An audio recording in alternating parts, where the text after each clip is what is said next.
परदेसी ओवरसीज़ जब 30 साल के बाद वतन वापस आते हैं तो इनका आशियाना बिखरा हुआ होता है।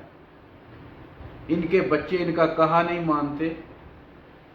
इनकी बीवियों को उनकी बातें सुनने की आदत नहीं रहती। या तो ये अपने बीवी बच्चों को अपने साथ सेटल कर लें, या ये पाकिस्तान में कम पैसों में आकर गुजारा करने की आदत डालें।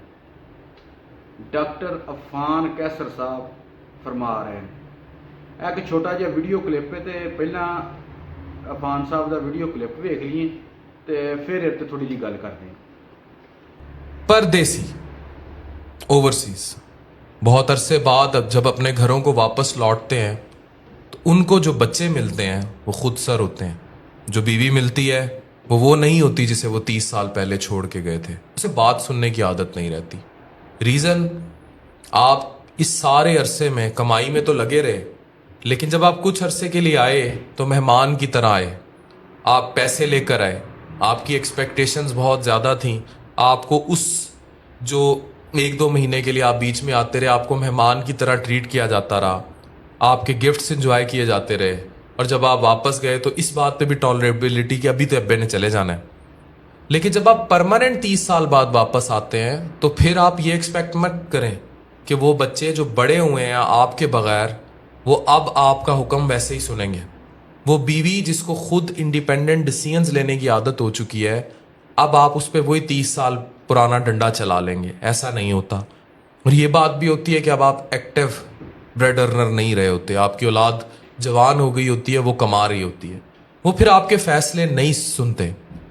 मैंने ऐसे कई ओवरसीज़ की दास्तानें सुनी हैं, क्योंकि जाहिर है वो डिप्रेशन में 60-65 साल की उम्र में आते हैं। बेटा बात नहीं सुन रहा, बेटी बात नहीं सुन रही, रिश्ते के लिए नहीं मान रहे, बीवी उनके साथ मिल गई है।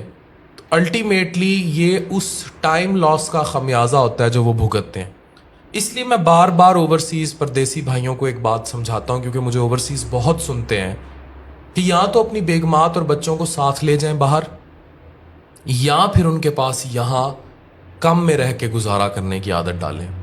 अगर आप इन दो में से एक डिसीजन नहीं करेंगे तो एक वक्त ऐसा ज़रूर आएगा बुढ़ापे में, या तो आप फिर बुढ़ापा भी अपना वहीं किसी कोने में गुजार दें और बच्चों और बीवियों को जो आदत दे चुके हैं उनको उसी आदत पर जीने दें, या फिर यहाँ आए तो फिर एक कोने में लग के ज़िंदगी गुजारने की आदत डालें और अपने लिए इतनी जमा पूंजी ज़रूर लेकर आएँ कि आपकी इज़्ज़त बरकरार रहे। ये हर ओवरसीज़ की कहानी नहीं है, लेकिन बेशतर ओवरसीज़ परदेसी भाई जब डिप्रेशन का आके शिकार होते हैं तो वो इस चीज़ से गुज़रते हैं। और शायद कोई उनको ये बात बावर कराने वाला नहीं जो मैं आज उनको बता रहा हूँ कि आपने अपनी जवानी में अपनी मशीनरी की, अपनी रनिंग मशीनरी की ज़िंदगी देखी है। जब आप एक्टिव हैं, कमा रहे हैं, आपने अपना वो लागिर बुढ़ापा नहीं देखा। मैंने देख लिया है, क्योंकि मेरे पास लोग उस एज ब्रैकेट के भी आते हैं जो शदीद डिप्रेशन, इज़्तिराब का शिकार होते हैं। ये नहीं कि उनके बीवी बच्चे उनसे प्यार नहीं करते, वो करते हैं, लेकिन उनको हुक्म डंडा सुनने की आदत नहीं रहती। और ये चीज़ फिर बहुत सारे घरों में बहुत सारे मसलों को जन्म देती है। इस बात का ज़रूर ख्याल रखें कि बाप की परवरिश का साया उसकी फ़िज़िकल प्रेजेंस की सूरत। हाँ जी, वीडियो क्लिप सुन लिया डॉक्टर अफान कैसर साहब का। डॉक्टर साहब, with due respect I will disagree with you. मैं 100 and 1000 टाइम 1 ਲੱਖ ਰੀ माफ़ी मंग के तुहाडे नाल इख्तलाफ करना चाहुंदा। तुसी कई बार ओवरसीज़ ते वीडियो बनाउंदे हो ते डिस्करेज करते। मैं तुहाड़ियां पुरानियां वीडियो भी वेखियां ने जिहदे विच तुसी कहंदे हो कि मैं और डॉक्टर नाजिश हम 5 साल एक दूसरे से शादी होने के बावजूद दूर रहे। कट्ठे तो तुसी भी नहीं रह सके, तो तुसी ओवरसीज़ नूं डिस्करेज करते रहंदे हो कि ओवरसीज़ या तो अपनी फैमिली लैके उधर बाहर चल जान या थोड़े पैसे लैके इधर आ जान। अच्छा, तुहानूं पता है कि किन्ना ओवरसीज़ जिहड़ा है वो किन्ना रिमिटेंस घल्लदा है? पाकिस्तान उहदा बोझ चुक सकदा है? 2.5 ਮਿਲੀਅਨ ਓਵਰਸੀਜ਼ ਸਾਊਦੀ ਅਰਬ ਵਿੱਚ, 13 ਲੱਖ ਦੇ ਕਰੀਬ UAE ਦੇ ਵਿੱਚ।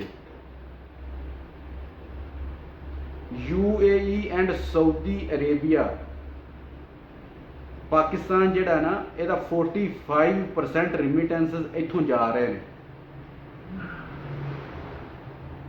ਠੀਕ ਹੈ, ਇੱਕ ਮਹੀਨੇ ਦੀ 2.5 ਬਿਲੀਅਨ ਰਿਮਿਟੈਂਸ ਆ ਰਹੇ ਨੇ ਪਾਕਿਸਤਾਨ ਨੂੰ ਓਵਰਸੀਜ਼ ਦੇ। ਠੀਕ ਹੈ, ਤੇ ਪਾਕਿਸਤਾਨ ਦੀ 2021 ਦੀ ਟੋਟਲ ਐਕਸਪੋਰਟ ਕਿੰਨੀ ਹੈ? 31 ਬਿਲੀਅਨ ਡਾਲਰ। ਤੇ ਪਾਕਿਸਤਾਨ ਦੀ 2023 ਦੇ ਵਿੱਚ ਮਾਰਚ ਦੇ ਮਹੀਨੇ ਦੇ ਵਿੱਚ 2.5 ਬਿਲੀਅਨ ਡਾਲਰ ਜਿਹੜਾ ਰਿਮਿਟੈਂਸਸ ਗਏ ਨੇ ਪਾਕਿਸਤਾਨ ਨੂੰ, ਜਿਹੜੇ ਪਾਕਿਸਤਾਨ ਨੇ ਰਿਸੀਵ ਕੀਤੇ ਨੇ। ਤੇ ਤੁਸੀਂ ਕਹਿ ਰਹੇ ਹੋ ਕਿ ਪਾਕਿਸਤਾਨ ਦੇ ਜਿਹੜੇ ਓਵਰਸੀਜ਼ ਨੇ ਜਾਂ ਤਾਂ ਇੱਥੇ ਆ ਜਾਣ ਤੇ ਜਾਂ ਆਪਣੇ ਬੱਚਿਆਂ ਨੂੰ ਲੈ ਕੇ ਉੱਥੇ ਚਲੇ ਜਾਣ। ਪਾਕਿਸਤਾਨ 'ਚ ਇੰਨੇ ਸੋਰਸਿਸ ਹੈ ਨਾ, ਸੋਰਸ ਆਫ ਇਨਕਮ, ਕਿ ਬੰਦੇ ਇੱਥੋਂ ਛੱਡ ਕੇ ਉੱਥੇ ਚਲੇ ਜਾਣ। ਇਹ ਵੀ ਪੋਸੀਬਿਲਿਟੀ ਨਹੀਂ ਹੈ ਕਿ ਸਾਰੇ ਬੰਦੇ ਆਪਣੀਆਂ ਫੈਮਲੀਆਂ ਲੈ ਕੇ ਇੱਥੇ ਆਪਣੇ ਜਿਹੜੇ ਮੁਲਕ 'ਚ ਹੈ ਉੱਥੇ ਚਲੇ ਜਾਣ। ਤੇ ਥੋੜ੍ਹਾ ਜਿਹਾ ਖਿਆਲ ਕਰਨਾ ਚਾਹੀਦਾ ਓਵਰਸੀਜ਼ ਦੇ ਬਾਰੇ। ਓਵਰਸੀਜ਼ ਜਿਹੜਾ ਨਾ ਇਹ ਡਬਲ ਮਿਹਨਤ ਦੋ ਕੰਮ ਕਰਨ ਦੇ ਹੈ। ਇੱਕ ਤੇ ਪਾਕਿਸਤਾਨ ਨੂੰ ਚਲਾ ਰਿਹਾ, ਦੂਸਰਾ ਆਪਣੇ ਘਰ ਨੂੰ ਚਲਾ ਰਿਹਾ। ਓਵਰਸੀਜ਼ ਨਾ ਹੋਵੇ ਤਾਂ ਪਾਕਿਸਤਾਨ ਦੇ ਵਿੱਚ ਮੁਸ਼ਕਿਲਾਤ ਜ਼ਿਆਦਾ ਹੋ ਜਾਣ।